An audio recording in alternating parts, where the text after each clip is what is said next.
బ్యాంకోళ్ళు పేదోళ్ళేనా సార్ ముంచేటోళ్ళు?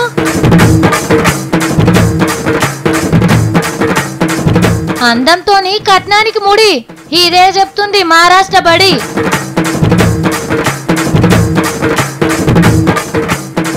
పైసలాశ పెట్టింది క్లిక్కు, ఆఖరికి చేసింది తుక్కు.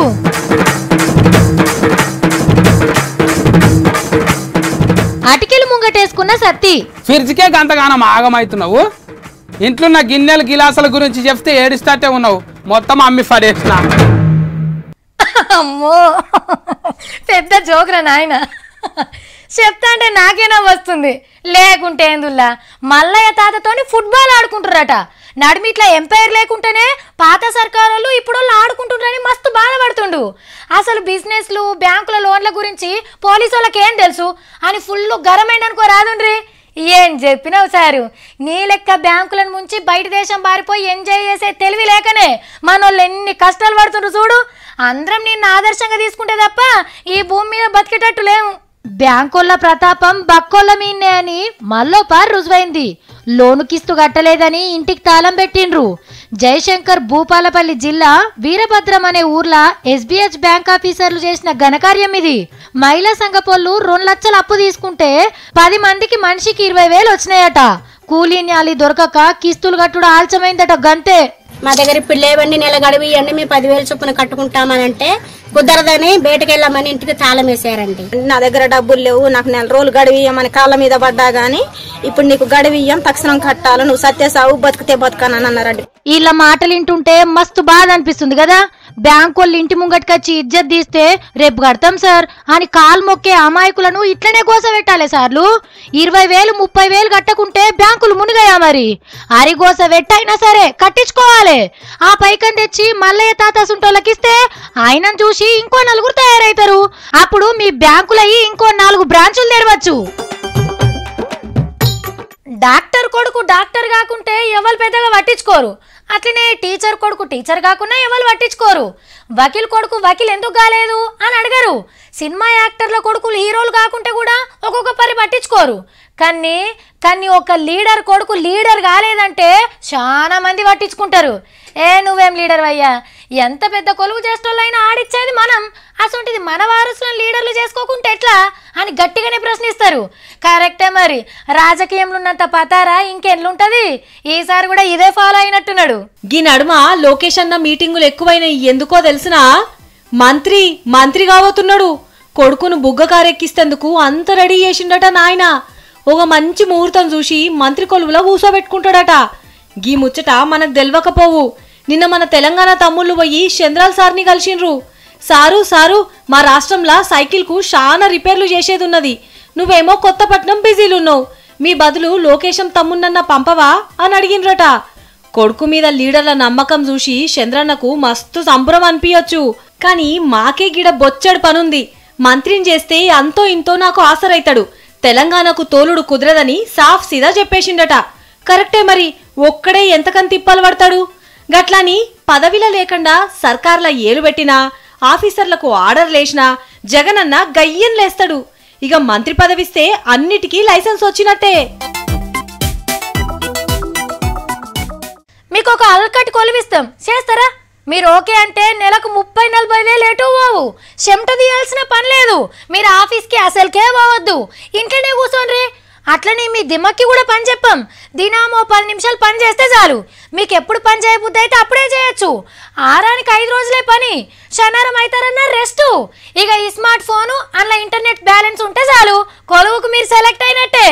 ఎట్లున్న జాబు? అబ్బా అడ్రస్ చెప్పవా, ఇప్పుడే ఉరికొస్తాం అని అంటున్నారులే. ఆల్రెడీ లక్షల మంది ఉరికొచ్చిండ్రు. ఆ ఉరికొచ్చిన వాళ్ళ పని ఏమైందో అది చూడుర్రు మొదలు. క్లిక్కులా మనం కిక్కు దేవులు ఆడుకుంటాం, కానీ మనోడు కోట్లు దేవులాడిండు. 100 కాదు 1000 కాదు, 7 లక్షల మందికి నున్నగా గుండ్లు కొట్టిండు. 3,700 కోట్లు కమాయించిండంటే ఎంత కిక్కుగాడో చూడుండ్రిగా. పేరు అభినవ్ మిట్టల్. ఢిల్లీ పక్క పొంటి నోయిడాలా సోషల్ ట్రేడ్ అని ఒక దుకాణం తెరిచిండు కంప్యూటర్లా. మేము కొన్ని లింకులు పంపిస్తాం, వాటి మీద క్లిక్ చేస్తే క్లిక్కుకు 5 రూపాయలు. ఎన్ని లింకులకు ఎన్ని క్లిక్కులు చేస్తే అన్ని 5 రూపాయలను ఆఫర్ పెట్టిండు. మోదాలే పైకం కట్టి మెంబర్షిప్ తీసుకోవాలి. 5,000 నుంచి 57,000 దాకా 4 రేట్లను ఫిక్స్ చేసిండు. ఎంత పెద్ద సభ్యత్వం తీసుకుంటే అన్ని ఎక్కువ క్లిక్కులు కొట్టే ఛాన్స్ ఉంటది. చాలా మంది 57,000 సభ్యత్వమే తీసుకుర్రట పైసల ఆశకు. రోజుకు 125 లింకులు పంపిస్తారు. అన్ని క్లిక్ చేస్తే 625 రూపాయలు వస్తాయి. దోస్తుని షేరిక చేపిస్తే ఇంకో 125 లింకులు బోనస్. అప్పుడు 1250 రూపాయలు, అంటే నెలకు 37,500. క్లిక్కుతోని లక్కు మారుతుందంటే మనోళ్ళు లాగుతారా? ఎగబడి లక్షల మంది వేలకు వేలు కట్టిర్రు. కొన్ని రోజులు పైకం కూడా పంపిండు. మనోడు దుఃఖం తెరిచిందే మందిని ముంచదందుకాయే. వేల కోట్లు జమగానే చేతుల మీదకి లేవట్టిండు. ఇగేముంది, మా పైసలు, మా 5 రూపాయలు అని ఆఫీస్ ముంగట లబ్బ మొత్తుకుంటుర్రు. నమ్మి మోసపోయిన దాంట్లో మన తెలుగు వాళ్ళే చాలా మంది ఉన్నారు. మొత్తానికైతే క్లిక్కుల మోసగాన్ని పోలీసు వాళ్ళు అరెస్ట్ చేసిండ్రు. కానీ మంది తన గుంజిన పైకం కక్కమంటే కక్కుతాడా? ఎంత మందిని చూడలేం గీసుంటోళ్ళను. పుక్కడికి పైసలు వస్తాయంటే చాలు ఎగేసుకొని ఉరుకుతారు. అయినా ఆనకేం ఖర్చు, మనకు ఆమ్దానిస్తందుకు. పైకం కట్టే ముంగట మనమే జర్రంతా దిమాగ్ పెట్టి ఆలోచన చేయాలి.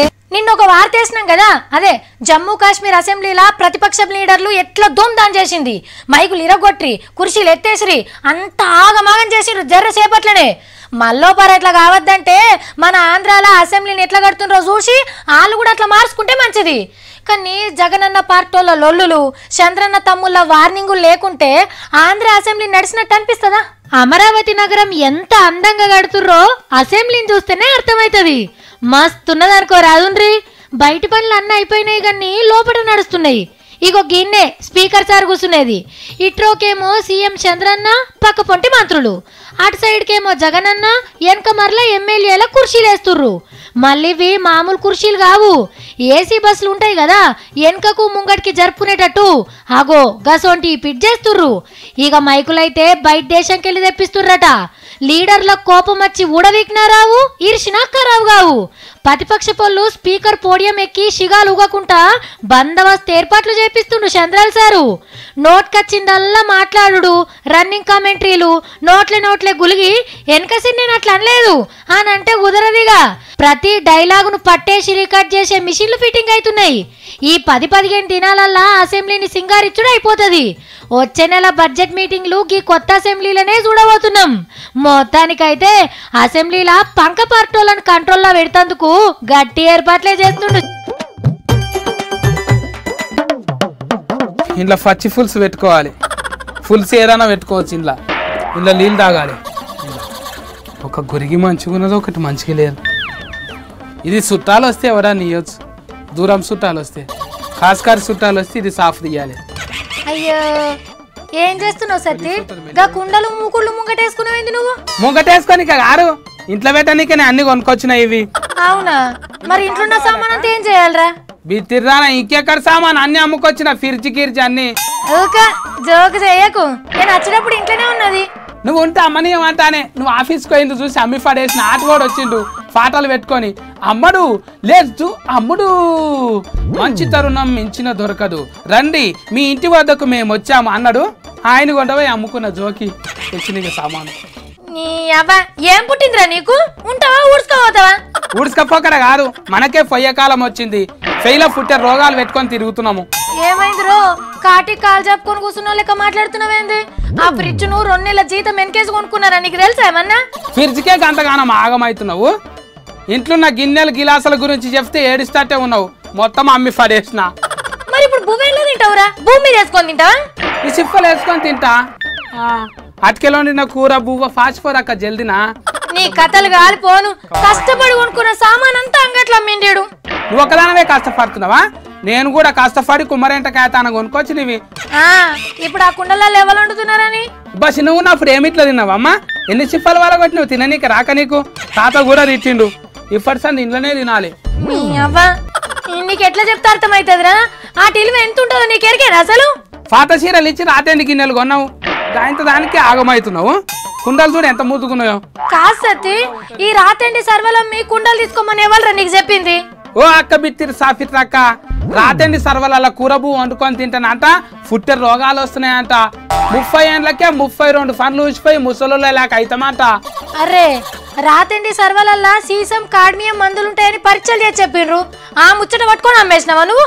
అవునక్క, ఖరాబ్ అయిన కంప్యూటర్ సామాను, పనికిరాని మోటార్ సైకిళ్ళ తుక్కంతా తెచ్చి కరగబోసి అద్దమైన దబ్బలేసి తయారు చేస్తున్నంట. ఎట్లా తినాలి అందులో? అదిగా సత్తి, మనం పట్నం నుండి కుండలలో వండుక తింటే ఇజ్జత్ పోదారా? వద్దు సత్తి. ఆ ఇజ్జత్ ఎక్కువ నా పానం ఎక్కువ నాక ముచ్చట మాట్లాడతావు కానీ మనం చిన్నగున్నప్పుడు అమ్మ మా ఇంట్లో ఫుంటి కూర వంతుండే ఎంత కమ్మగా ఉంటుండే అక్క. నూనె బీనె ఏం వేయకుండా వంతుండే. కాసత్తి, ఎవరింట్లో చూసినా ప్లాస్టిక్ వస్తువులే ఉన్నాయి. ఇవి ఇట్లా ఎవరురా ఇప్పుడు ఆర్కం చేసేది? అందరు చేస్తున్నంట, నువ్వు కూడా చేస్తావా అట్లనే? ఇప్పటి సంది ఇవే ఆడాలక్క. మంచిగా ఒత్తుల నీళ్ళతో తానం చేస్తే ఎట్లుంటుండే అక్క. ఇప్పుడు గాస్ పొయ్యి మీద పెడుతున్నారు నీళ్లు, గాస్ అంతా వేస్ట్ అవుతున్నారు. ఏమో సత్తి, ఇప్పుడు కుమ్మరి మామిలల్లా కర్రె తుమ్మ చెట్లు మొలిసే వాటిని ఎవరు తయారు చేస్తున్నారు మనం కొనుక్కోనికి? పొగగులరా దొరుకుతున్నాయి అక్క.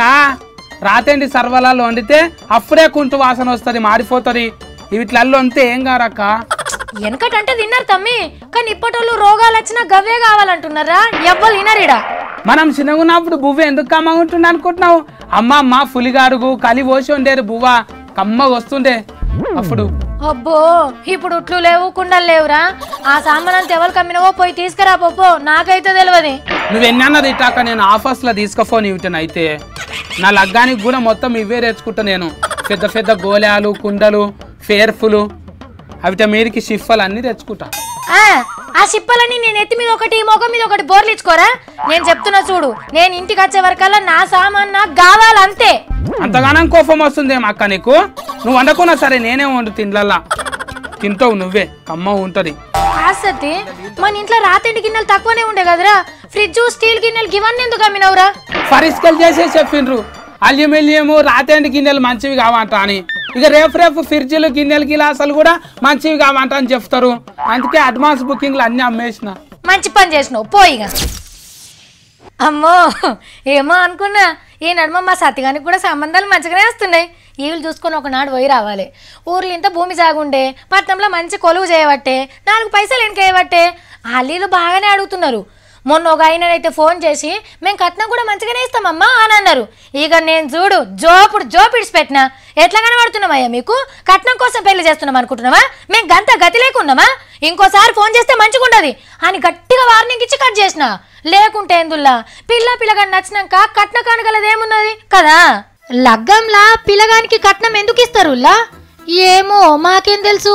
అంటే వెనకటి సంది అట్లనే నడుస్తుంది, మేము అట్లనే ఇస్తున్నాం. పిల్లని మంచిగా చూసుకోవాలని ఇస్తారేమో అని చెప్తున్నారు కదా. కానీ అస్సలు ముచ్చటి ఇది కాదట. ఆడపిల్లలు అందంగా ఉండరు, ఎట్లనో గట్ల పెళ్లి చేసి వెళ్ళగొడుతందుకు కట్నం ఇస్తారట. అమ్మ నాయనలకు ఆడపిల్లలకు సర్రున బీపీ పెరుగుతుంది మరి. కానీ ఇదే నిజమట. మహారాష్ట్రలో కాలేజీ పోరగాలు నేర్చుకుంటున్న పాఠం గిదే మరి. 12వ తరగతి సాంఘిక శాస్త్రంలో రాసిండ్రికి ఈ ముచ్చట. అమ్మాయిలు అందంగా ఉండరు కాబట్టే పిల్లగానోళ్ళు కట్నం తీసుకుంటారని ఒయ్యిలా రాస్తే బుద్ధి లేని సార్లు అదే చెప్తుండ్రు, పోరగాళ్ళు అదే చదువుతున్నారు. కట్నం తీసుకోవద్దని నా చిన్నప్పటి సంది తింటున్నా, వద్దన్న కొద్ది ఎక్కువ తీసుకుంటుర్రు. ఇక మీరు గిట్లా అందంతో ముడేసి పాఠాలు చెప్తే నాకు గింత కట్నం కావాలను అని పేపర్లో ప్రకటనలు ఇస్తారేమో. అంటేంది, అమ్మాయిలు అందంగా లేకున్నా పైసల కాస వాళ్ళు లగ్గాలు చేసుకుంటున్నారు అన్నట్టే కదా. మార్కెట్లో వస్తువులను కొంటున్నట్టు మొగోళ్ళను కొంటున్నాం అని అంటే ఎట్లుంటది? ఓర్చుకుంటారా మీరు? అందంగా ఉంటే కట్నాలే తీసుకుంటలేరులే, ఫ్రీగానే లగ్గం చేసుకుంటుర్రా. అమ్మా, అందంకి అందం కావాలి, పైకానికి పైకం కావాలి. పోరగాళ్ళకి చెప్పాల్సింది గీ దిక్కుమాలిన చదువు కాదు. కట్నం తీసుకోవద్దు, కట్నం ఇయ్యద్దని చెప్పాలి శాతనైతే, లేకుంటే నోరు మూసుకొని కూర్చోవాలి. సముద్రాన్ని తోడంగా ఎనడన్నా చూసిండ్రా? ఏంది సముద్రాన్ని తోడుడా? చిత్రంగానే ఉన్నది పోనీ ముచ్చట అని అనుకుంటారు కదా. కానీ నిజంగానే సముద్రాన్ని తోడుతుండ్రు ఒక కాడ. అది కూడా ఎట్లా అనుకుంటారు? బకెట్లతోని. అవును, బకెట్లతోనంటే గంత పెద్ద సముద్రాన్ని బకెట్లతో తోడు ఎన్నడు తోడాలి? తోడిన నీళ్ళు తీసుకుపోయి ఏడవోయాలి అని పరిశాన్ అనిపిస్తుంది కదా. ఈ వార్త చూస్తే మొత్తం మీకే అర్థమవుతుంది.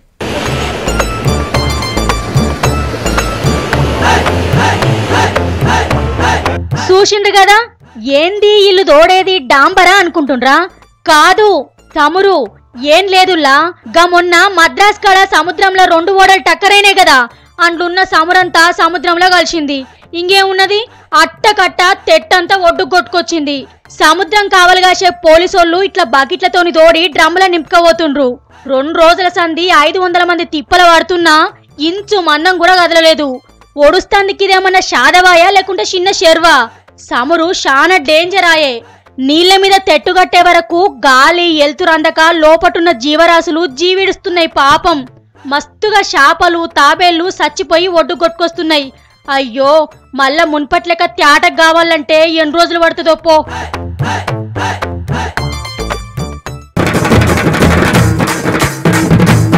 ఇంటికి తాళం పెట్టిన బ్యాంకోళ్ళు పేదోళ్ళేనా సార్ ముంచేటోళ్ళు?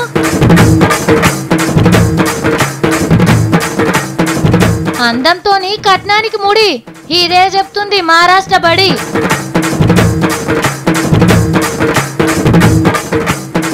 పైసలాశ పెట్టింది క్లిక్కు, ఆఖరికి చేసింది తుక్కు. అటికెలు ముంగటేసుకున్న సత్తి. ఫ్రిడ్జ్కే గంతగానం ఆగమవుతున్నావు. ఇంట్లోన్న గిన్నెలు గిలాసుల గురించి చెప్తే ఏడుస్తాటే ఉన్నావు. మొత్తం అమ్మి పడేసిన. నేను ఉంటా మరి. నమస్తే.